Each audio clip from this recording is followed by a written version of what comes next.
even water. He pulled in next to the pickup, a Tacoma older than his Subaru, climbed out, stretched, and walked over to the front door. A sign above the door had 2 words in large hand-painted letters. More Store. Above the large letters was a hand-painted script in much smaller letters which said, "Everything costs," and beneath the More Store, an additional script in small letters which said, "Because I have to drive to Sam's Club to get it." Almost made him smile. A lot of things in the American West almost made him smile, especially the essential emptiness. If the entire world were as empty as America between the Mississippi and the coastal ranges, there'd be no global warming, no melting glaciers. Earlier in the spring, he'd made a pilgrimage to the Lightning Field art installation in southwest New Mexico. The field consisted of hundreds of steel poles sticking up from a level plain, apparently designed to attract lightning strikes from passing thunderstorms. He found that only vaguely interesting, but he was gobsmacked by the night. There was no light but that from the stars. No moon, no artificial light sources within dozens of miles, and dry, crystal-clear skies. He spent hours staring at the Milky Way as it turned overhead, the stars dozens and hundreds and thousands of light-years distant, but right there in his face. Think of all the life out there, thriving, finding a place under different suns. And think about Gaia's death spiral, the end of life on Earth. The convenience store.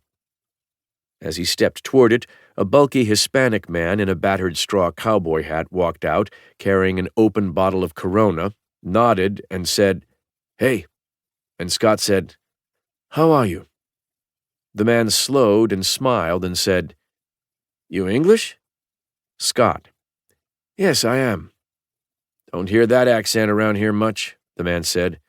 "You're a long way from home, buddy." "America's my home now," Scott said. "Hope you like it. It's a nice place mostly," the man said, and he went on to his truck. Scott pulled the screen door open and stepped inside. A radio was playing an old Lynyrd Skynyrd tune, Sweet Home Alabama, and dust motes floated in sunlight coming through a west-facing window. The old trailer had been hollowed out into 3 separate sections. To his right, a counter, a tired-looking Indian woman behind it, and a rack of cigarettes.